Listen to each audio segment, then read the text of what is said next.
మూర్ఖత్వం, అజం, ఏమీ తెలియకపోయినా ఇష్టానుసారంగా బిహేవ్ చేయడం, ఒక పద్ధతైన రాజకీయాలు చేయడం. అందుకే చెప్పాను, రాజకీయాల్లో ఉండదగ్గన వ్యక్తి కాదు. ఎలాంటి వ్యక్తులు రాజకీయాల్లో ఉండకూడదో అలాంటి వ్యక్తి కేస్ స్టడీ ఇది. Not only this.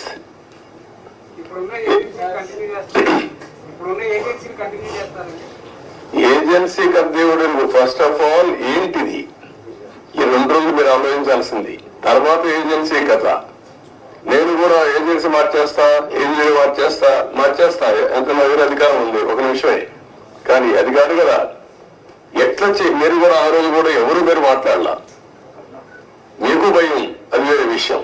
నేను మిమ్మల్ని తప్పడం లేదు. అందరినీ భయభ్రాంతం చేసి ఇప్పుడిప్పుడే నేను మీ ముఖాల్లో కొంచెం నవ్వు, ఏదో మాట్లాడతామని ధైర్యం, అవన్నీ వచ్చాయి. ఒక్క వ్యక్తి కానీ ఏమన్నా మిమ్మల్ని కాదు, నన్ను కూడా అనలేదు. నేను ప్రాజెక్టు కట్టిన ఇక్కడికి వచ్చి చూస్తానంటే రాకూడదని ఇక్కడే అప్పంపించారు కదా. మీరున్నారు సాక్షి, మీరే కదా. ఈవినింగ్ నేను అంత మునుపంతా ప్రజలందరూ రాష్ట్ర ప్రజానీకాన్ని రమ్మని చూపించాం. ప్రౌఢ కింద ప్రైవేట్ అది బస్సులు పెట్టి చేయించాం, భోజనం పెట్టి చూపించాను. ఎందుకు? ఇది ప్రజల ప్రాజెక్ట్. ఇది అప్పుడు వచ్చారు. రైనీ సీజన్ మళ్ళీ స్టార్ట్ అవుతుంది. ఫర్దర్ డ్యామేజ్ అవ్వకుండా ప్రివెంటివ్ స్టెప్స్ చేసుకునే అవకాశం ఉందంట. అది కూడా చూడాలి ఎంతవరకు అవకాశం ఉంది. ఇప్పుడు నీళ్లు రావు ఫర్దర్ డ్యామేజ్ కావడానికి, ఎందుకంటే స్వీపేజ్ లో వస్తాయి. ముందు వచ్చినంత ఫోర్స్ మొత్తం నీళ్లలో వచ్చేసాయి కదా.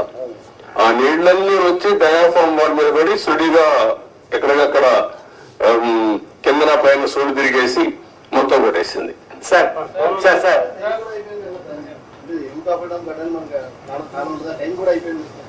ఇప్పుడు చేయలేరు. November December season is over. Sir 2019 నుంచి సార్ ఎవరి దగ్గర చేద్దాం? Good point. బాధ్యత ఉండాలి కదా వ్యక్తులకి, ఉండాలి. అదే దాని మీద డిబేట్ చేయమన్నా ప్రజల్ని.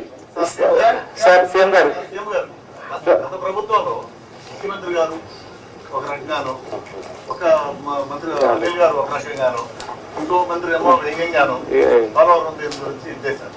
మనకు దానికి డిఫరెంట్ గా ఏం చేయకూడదు అంటే ఇప్పుడు ఏం చేయాలని నేను అడుగుతాను మిమ్మల్ని. నేనేం చేయాలని నేను కూడా ఇంకా అధ్యయనం చేస్తున్నా. ఈ రోజు ఒక మాట చెప్పి రేపు ఒక మాట చెప్పి డయాఫాల్ అంటే అది ఎక్కడ కనపడలేదు నాకంటే. అలాంటి మంత్రులు చూసాం, డయాఫామ్ వరకు కనపడలేదు మంత్రి. సార్ 2019 నుంచి 2024 వరకు సార్ 2019 నుంచి 2024 వరకు పోరాడు ప్రయత్నం జరిగిన అక్రమాలపై ఏదైనా కమిటీ వేసే అవకాశం ఉందంట. అరే కమిటీ వేద్దామయ్యా, అది కాదు కదా. మిమ్మల్ని మీరంతా కూడా ఏంటంటే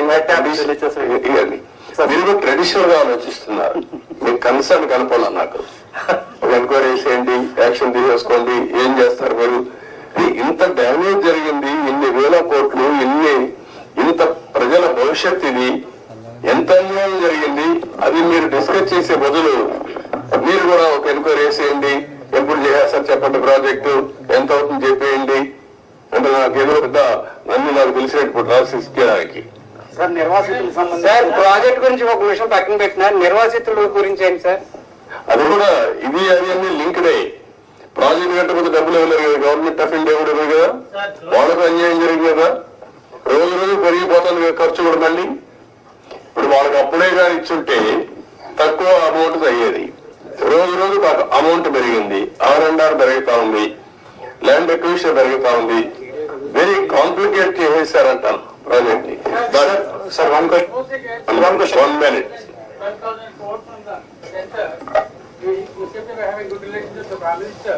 Are you going to have any influence with the Prime Minister to get the 10,000 crores for the Polavaram project?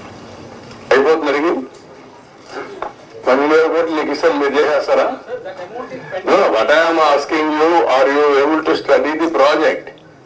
First of all ఇక్కడ ప్రెస్ కూడా మీరు గుర్తుపెట్టుకోవాల్సింది, హాఫ్ హ్యాండెడ్ గా హాఫ్ హార్టెడ్ గా కాకుండా కొంచెం స్టడీ చేసి కన్స్ట్రక్టివ్ గా పాజిటివ్ గా సజెషన్స్ ఇవ్వండి. ప్రాజెక్ట్ కంప్లీట్ చేయాలి, నష్టం చేసిన వ్యక్తులపై చర్యలు తీసుకోవాలి. At the end of the day రాష్ట్ర భవిష్యత్తు నేషనల్ ఇంట్రెస్ట్ కూడా కాపాడుకోవాలి. సార్ వన్ క్వశ్చన్ సార్, ఇప్పుడు 441 crores 990 crores రెండు ఆప్షన్స్ చెప్పారు, వాడికి సెంట్రల్ గవర్నమెంట్ నుంచి అసిస్టెన్స్ వచ్చే అవకాశం ఉందండి?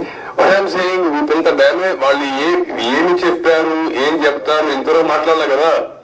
నేను సీఎంఏ మొన్నే ఫస్ట్ విజిట్ వచ్చాను, అర్థమైంది కూడా అర్థం చేసుకున్నాను.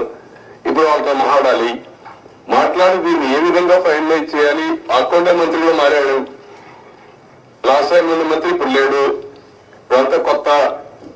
కాస్త కూస్తో అందరికి మధ్య నేను ఒకటిగా సబ్జెక్ట్ కూడా ఉన్నామంతే. ముందు ప్రారంభించి ఇప్పుడు 4వ మంత్రి కేంద్రంలో, 3 మంత్రులు అయిపోయారు ఈ ప్రాజెక్ట్ వచ్చిన తర్వాత. 4th మినిస్టర్ వచ్చాడు ఇప్పుడు. ఇవన్నీ ఆల్ ప్రాబ్లమ్స్ ఉన్నాయి, బట్ ఏ విధంగా సార్ట్అవుట్ చేయాలో సీరియస్ గా తీసుకుంటున్నా. అదే సమయంలో రాష్ట్రంలో ప్రజలకు అర్థం కావాలి, రెండు బ్యాలెన్స్ కావాలి. నేను అందుకే చెప్పాను, జగన్మోహన్ రెడ్డి లాంటి వ్యక్తులు రాజకీయాలకు కానీ ఒక నాయకుడిగా ఒక రాష్ట్రాన్ని లీడ్ చేయడానికి అర్హత లేదనడానికి ఇవన్నీ ఉదాహరణలు. నేనేదో ఎలక్షన్ లో 164 సీట్లు రావడం ఒకటే కాదు, వీళ్ళ బిహేవియర్, వీళ్ళ యొక్క ప్రవర్తన ఒక్కసారి మీరు కానీ ముందు నుంచి ఆలోచిస్తే ఈ ప్రాజెక్ట్ ఒక కేస్ స్టడీ మీకు అందరికి, మీరు కూడా విట్నెస్. కనీసం ఇక్కడికి వచ్చి ఎప్పుడైనా ఈ 5 ఏళ్ళలో ఒక్కరోజైనా పురస్కారం పెట్టా, ఈ ప్రాజెక్ట్ ఏం చేశారు చెప్పారా? ఎక్కడా లేదు. అక్కడ పెట్టలేదు, ఇక్కడ పెట్టలేదు, ఎక్కడా లేదు.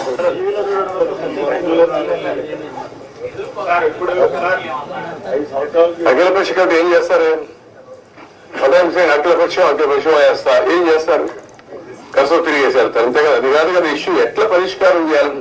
సార్ ఇంకేమో కదా అంటే ఇంత జాతి విపత్తు ఆంధ్రాకి ఇంత ఇబ్బంది కలిగింది, ఫర్దర్ గా మళ్ళీ ఇలాంటివి జరగకుండా అంటే ఎవరు వచ్చినప్పుడు వాళ్ళు అలా కాంట్రాక్టర్ని అలా మార్చకుండా మీరేమన్నా రికమెండ్ అంటే జాతీయ స్థాయిలో ఇప్పుడు మీరు నేతగా ఉన్నట్టు ముఖ్యనేతలు అలాంటి రిఫార్మ్ ఏదన్నా సజెస్ట్ చేస్తారు? అదేమా అన్ని మాట్లాడదు ఇప్పుడు. అది కూడా దానికి అలాంటి డెమోక్రసీలో మనం ప్రజలు విజ్ఞతతో మనం ఓట్లేశారు, ఆ ప్రజలే లాస్ట్ టైం ఓట్లేశారు కాబట్టి లైసెన్స్ వచ్చింది డ్యామేజ్ చేయడానికి. ఇదో కేసు అది అంతే. గవర్నమెంట్ ఆఫ్ ఇండియా చట్టాలు తేవడేముంది, అన్ని రాష్ట్రాలు తేలేరు కదా.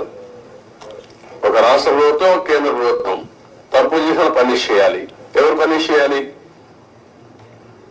ప్రజలు పనిష్ చేశారు, సరిపోతుందా? 5 ఏళ్లలో పూర్తయ్యే ప్రాజెక్టు 10 ఏళ్ళు అయిపోతుంది. 10 ఏళ్ళు కాదు, డబ్బులు ఎవరు డబ్బులు? ఇది tax payers money. Project safety ఇదే థ్రెట్, అన్ని ఉన్నాయి. మాట్లాడదు. Thank you sir. మాకు మంచి సమాచార శాఖకి మానవతా విలువలు ఉన్న